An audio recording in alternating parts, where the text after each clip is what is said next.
এমন একটা জামানা আসবে ইমানদারের ইমান বাঁচা মহা মুশকিল হয়ে যাবে। তা বর্তমান জামানা এটা ঘটছে। আমি চাই না গান শুনবো, অন্যজন গান শোনাতে বাধ্য করে দেয়। আমি চাই না ডিজে বাজার আওয়াজটা শুনতে চাই।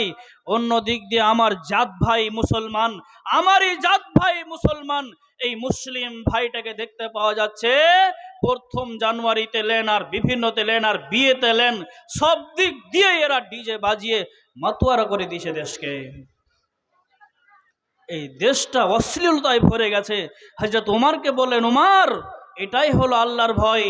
তুমি ওই রাস্তা দিয়ে চলাচল করবে, বিভিন্ন দিক দিয়ে বিভিন্ন মানুষ পাপাচারে লিপ্ত থাকবে, আর তোমার গন্তব্যস্থল পর্যন্ত তোমাকে পৌঁছে যেতে হবে। এটাই হলো আল্লাহর ভয়। বন্ধু, আপনি কি একবার এই কথাগুলো ভেবে দেখেছেন?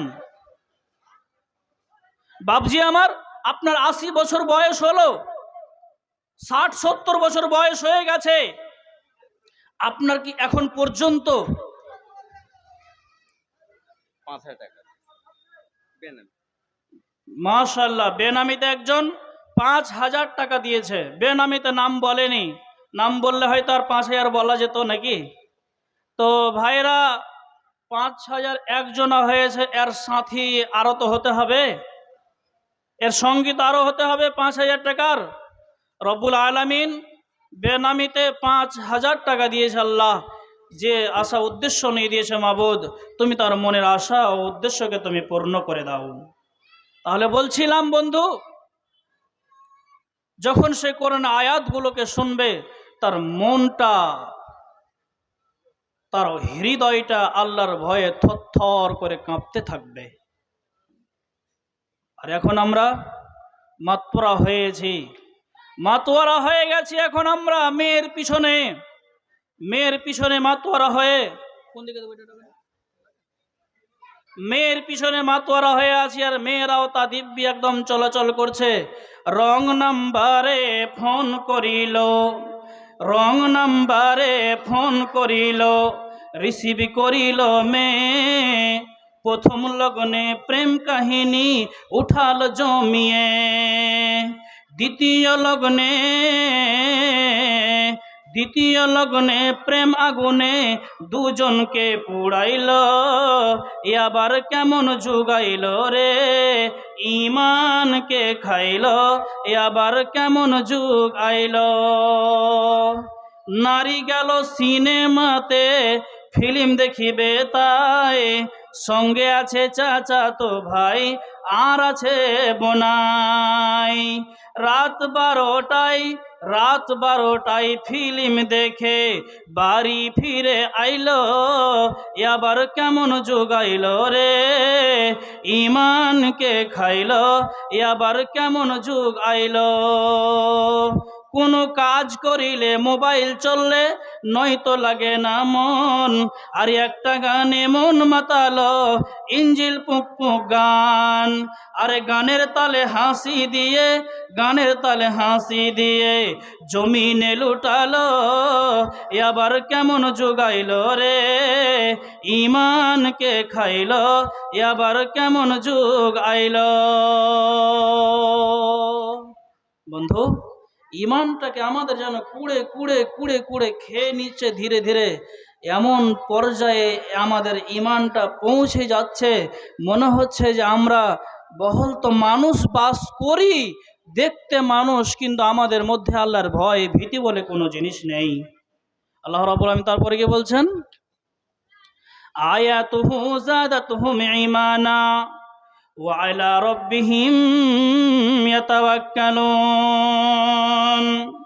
মুমিন যে হবে সর্বদাই, মুমিন যে হবে আল্লাহর ওপরে তাওয়াক্কা করে জীবন যাপন কাটাবে, আল্লাহর ওপরে তাওয়াক্কা করে জীবন কাটাবে। কার ওপরে বললাম তো? আল্লাহর ওপরে ভরসা করে জীবন যাপন কাটাবে। আচ্ছা বলেন, আপনাদের দিকে বন্ধন আছে? বন্ধন, বাবা, বন্ধন তো একদম মানুষকে ডুবিয়ে শেষ করে দিয়েছে। বলছে মৌলভী সাহেব, বন্ধন যদি না নিই তাহলে বেটির বিয়েটা দিব কি করে? বেটির বিয়েতে মোটরসাইকেল লাগবে, বেটির বিয়েতে মোটর সাইকেল লাগবে, টাকা চেয়েছে, মালা দিতে হবে। বেটার বাপ হিজড়া বসে আছে, বেটাকে বিক্রি করে দিয়েছে।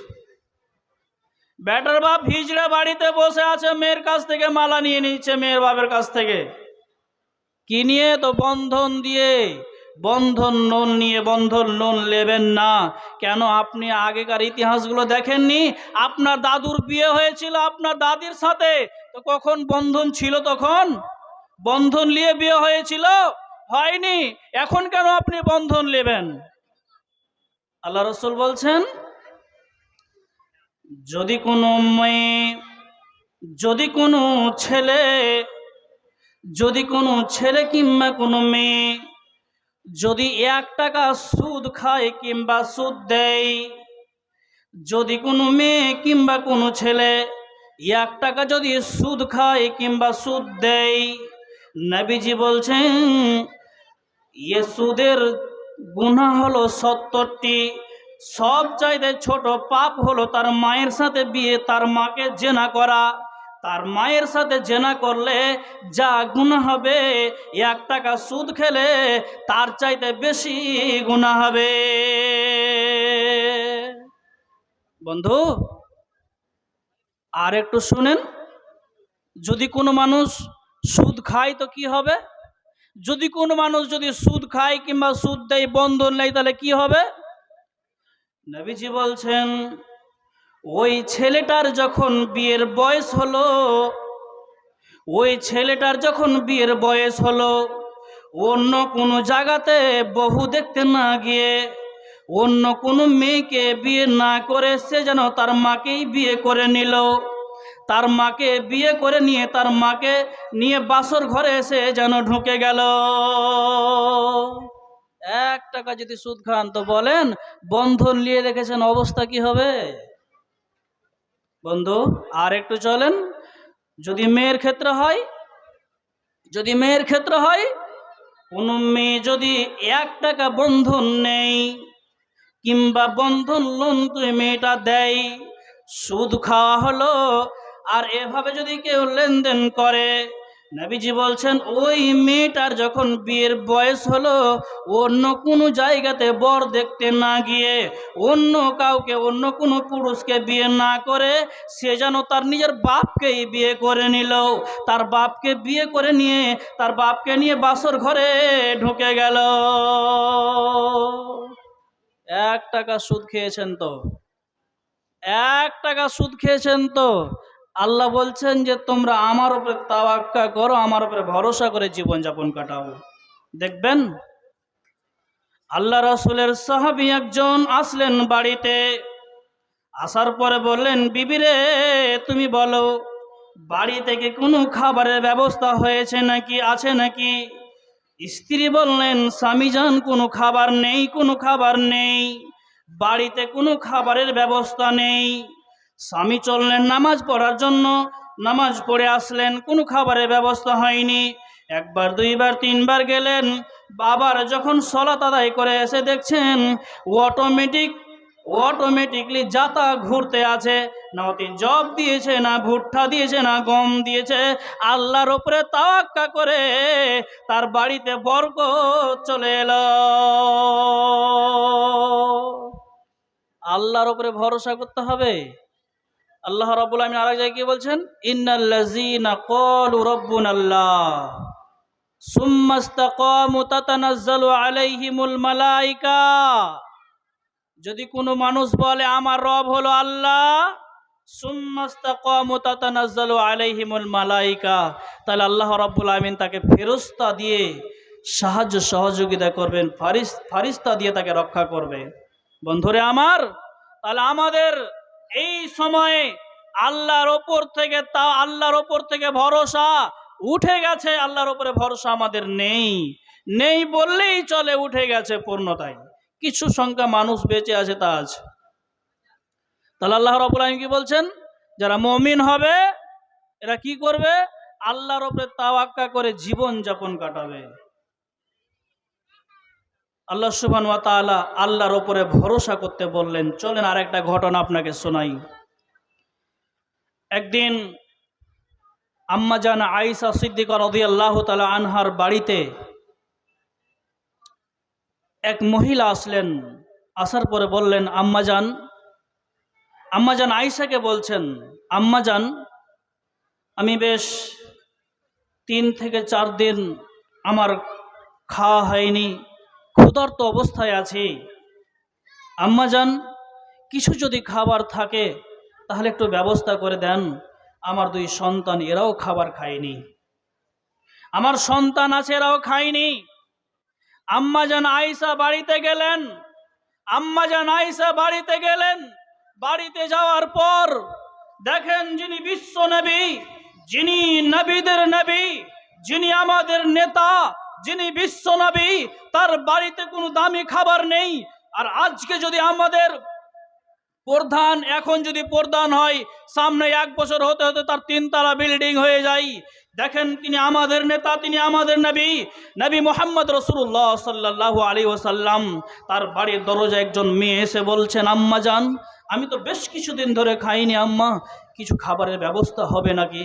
আম্মাজান আয়েশা বাড়িতে গেলেন।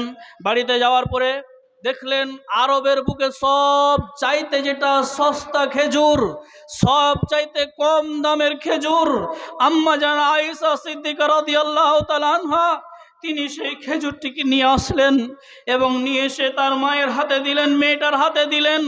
মেয়েটার হাতে দেওয়ার পর আম্মাজান আয়েশা তার দৃশ্যটি দেখছে। 2 বাচ্চাকে খেজুরটা দিল। 2 বাচ্চাকে খেজুর দিয়ে বাচ্চা দুটি খেজুরটা খেয়ে নিয়ে তার আম্মা যখন খেজুরটাকে ভেঙে খেতে যাবে, তার আম্মার দিকে হাতটা তুলে দিয়ে বলছেন, আম্মাজান, আমরা তো ছোট ছেলে, আমরাও তো খাইনি, আম্মা, দয়া করে ওই খেজুরটুকু আমাদেরকে দাও। আম্মাজান আয়েশা বলছেন, সে আমি নিজের চোখে দৃশ্যটি দেখলাম। আম্মাজান আয়েশা বলছেন, আমি নিজের চোখে সেই দৃশ্যটি দেখলাম। কি দৃশ্য দেখলাম? মেয়েটা খেজুরটাকে না খেয়ে খেজুরটাকে 2 টুকরো করে 2 ভাগ করে দিয়ে 2 বাচ্চার হাতে দিয়ে দিলেন। 2 বাচ্চার হাতে দিয়ে বাচ্চাটি খেয়ে নিলেন। মেয়েটা ক্ষুধা।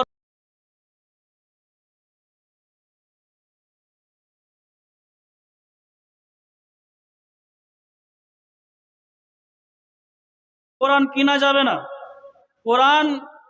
কোরআনের দাম দিতে পারবেন না, ওর হাদিয়া স্বরূপ কমপক্ষে 2,000 টাকা করে, 30 পারা আছে 2,000 টাকা করে। কোন আল্লাহর বান্দা আছেন যে নামটা লেখাবেন? আপনাদেরই মাদ্রাসা, এই মাদ্রাসায় থাকবে। আলহামদুলিল্লাহ, একটা ছেলে মাদ্রাসায়